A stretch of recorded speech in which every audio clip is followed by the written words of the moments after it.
ኢትዮጵያውያን አትሌቶች ሰሞኑን በተደረጉ የጎዳና ላይ ሩጫዎች ድል እየቀናቸው ይገኛል። በተለይ ሰሞኑን በተደረጉ የተለያዩ ውድድሮች ላይ ኢትዮጵያውያን አትሌቶች በተካፈሉባቸው ውድድሮች ሁሉ እያሸነፉ ይገኛሉ። አንደኛ ደረጃነቱንም ለማንም አንሰጥም ብለው ተቆጣጥረውታል። ከነዚህ መካከል በሮሜኒያ የተደረገ አንድ ውድድር አለ። በሮሜኒያ በተደረገው የቲራን ሲልቫኒያ ኢንተርናሽናል የ10,000 ሜትር የብራሶቭ የ2025 ውድድር ላይ ኢትዮጵያውያን አትሌቶች በወንዶችም በሴቶችም ድል ማድረግ የቻሉበት ውድድር ሆኖ ተጠናቋል። በሴቶቹ መዲና ኢሳ ናት ይህንን ውድድር 30 ደቂቃ ከ28 ሰከንድ በሆነ ደቂቃ ውስጥ ውድድሩን ማሸነፍ የቻለችው። ነገር ግን በወንዶቹ ትልቅ ፉክክር የተደረገበት ውድድርን ተመልክተናል። ኢትዮጵያዊው አትሌት ከይሪ በጂጋ 26 ደቂቃ ከ54 ሲፈጅበት ፈጣን ሰዓትም የሆነ ሰዓትን አስመዝግቦ ነው ይህንን ውድድር ማሸነፍ የቻለው። ሁለተኛ ደረጃን ይዞ ያጠናቀቀው ማክሲም የተባለ የሳውዝ አፍሪካ ተወዳዳሪ ሲሆን ከኢትዮጵያዊው አትሌት ኸይሪ ቤጂጋ በአንድ ሰከንድ በማነስ 26 ደቂቃ ከ55 ሰከንድ በመግባት ነው ትልቅ ፉክክርን ያደረጉት። የእነዚህን ሁለት አትሌቶች ፉክክርን በዛሬው ፕሮግራማችን እንመለከታለን። ይህ አዲስ አትሌቲክስ የዩቲዩብ ቻናላችን ነው። ቻናላችንን ያልተቀላቀላችሁ ቤተሰቦቻችን ሰብስክራይብ እንድታደርጉ በአክብሮት እንጋብዛለን። የተለያዩ የአትሌቲክስ መረጃዎችን ከዛ በተጨማሪ ጀግኖች አትሌቶቻችን በዓለም አደባባይ የሚያመጧቸውን ውጤቶች ወደ እናንተ የምናደርስበትም ፕሮግራማችንን ይዘን የምንቀርብበት ቻናላችን ነው። ስለምትከታተሉን ከልብ አድርገን እናመሰግናለን። በሮሜኒያ በተደረገው ቲራን ሲልቬኒያ ኢንተርናሽናል የ10,000 ሜትር ውድድር የጎዳና ላይ ሩጫ በ2025 ተደርጎ ተጠናቋል። በዚህ ውድድር ላይ ኢትዮጵያውያን አትሌቶች ድል ቀንቷቸዋል። በሴቶቹ ይህንን ውድድር መዲና ኢሳ በአንደኛ ደረጃነት ስታጠናቀቅ የገባችበት ሰዓትም 30 ደቂቃ ከ28 ሰከንድ እንደነበር ተመልክተናል። መዲና ኢሳ በዓለም አትሌቲክስ ሻምፒዮና ጃፓን ቶኪዮ ላይ በተደረገ ውድድርም በ5000 ሜትር ኢትዮጵያን ወክላ መሳተፏ የሚታወስ ጉዳይ ነው። በ10,000 ሜትር የጎዳና ላይ ሩጫ ደግሞ በአንደኝነት ውድድሯን ማጠናቀቅ ችላለች። ከዛ ከጃፓኑ ቶኪዮ ውድድር በኋላ ያደረገችው የመጀመሪያ ውድድሯ እንደሆነ ነው የተገለጸው። በዚህ ውድድር ላይ ሁለተኛ ደረጃን ይዛ ያጠናቀቀችው ኬንያዊት አትሌት ብሬንዳ ስትሆን ይህንን ውድድር ለማጠናቀቅም 30 ደቂቃ ከ29 ሰከንድ ፈጅቶባታል። የራሷንም ምርጥ ሰዓትን ያስመዘገበችው የኳታሯ ሜሪያም ሉፍቲ ደግሞ ሶስተኛ ደረጃን ይዛ አጠናቃለች። እሷም የራሷን ምርጥ ሰዓት በማስመዝገብ 30 ደቂቃ ከ31 የገባችበት ሰዓት እንደሆነ ነው የተመለከትነው።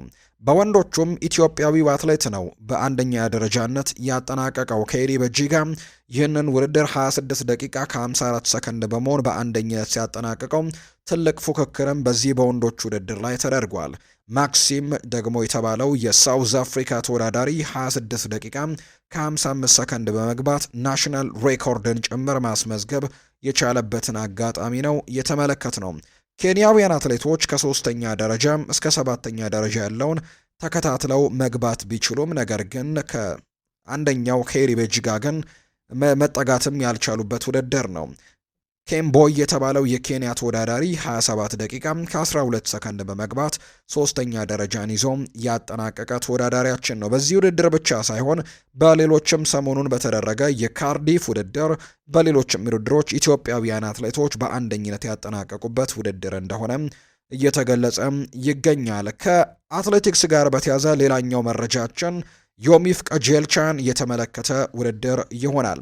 በዓለም አቀፍ ደረጃ 2025 ላይ የወንዶች የጎዳና ላይ ሩጫ በግማሽ ማራቶን በ10,000 ሜትር በ15,000 ሜትር እና እንዲሁ ደግሞ በ20,000 ሜትር ውድድሮች ላይ የጎዳና ላይ ሩጫ የደረጃ ሰንጠረዡን የዓለም አትሌቲክስ ፌዴሬሽን ይፋ አድርጓል።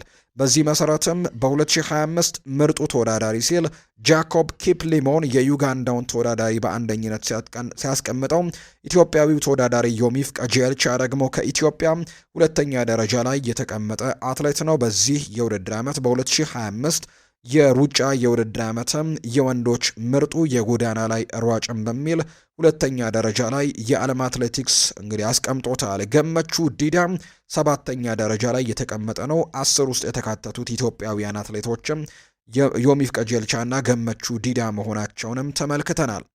ሌላኛው ከአትሌቲክስ ጋር በተያያዘ የሰማነው መረጃ የፊታችን ቅዳሜና እሁድ ለሚካሄዱ ውድድሮች ላይ 48 ኢትዮጵያውያን አትሌቶች ውድድራቸውን መሰረዛቸውንም ቻይና አብዲ መረጃውን አጋርቷል። ጎልድ ሌብል የሆኑ ውድድሮች ከዚህ በኋላ የሚሳተፉት አትሌቶች ጎልድ ሌብል ያላቸው ይሆናሉ የሚል መረጃም ይፋ እየተደረገ ይገኛል። በጎልድ ሌብል ያሉ ውድድሮች ከዚህ በኋላ ከሚሳተፏቸው ሀገሮች መካከል በአንድ ሀገር ብቻም 8 አትሌትም ማሳተፍ እንደሚችሉ ነው የተነገረው። ለአዳዲስ አትሌቶችም ውድድር ከዚህ በኋላ የቻይና ውድድሮች እጅግ በጣም ከባድ ይሆናሉ ተብሏል። በዓለም አቀፍ አትሌቲክስ ፌዴሬሽን እውቅና ውጭ ያሉ ማኔጀሮችም ከዚህ በኋላ ወደ ቻይና መላክም ይቀራል ተብሏል። እንደሚታወቀው የምስራቅ አፍሪካ አትሌቶች በስፋት እየተሳተፉና ከፍተኛ ክፍያ የሚያገኙባቸው በተለይም የኢትዮጵያ አትሌቶች ተሸክመው ያሉት በቻይና የሚገኙ ውድድሮች እንደሆኑ ይነገራል። ውሳኔውም በቀጣይ 2 ቀናቶች የሚጠበቅ ነው የሚሆነው።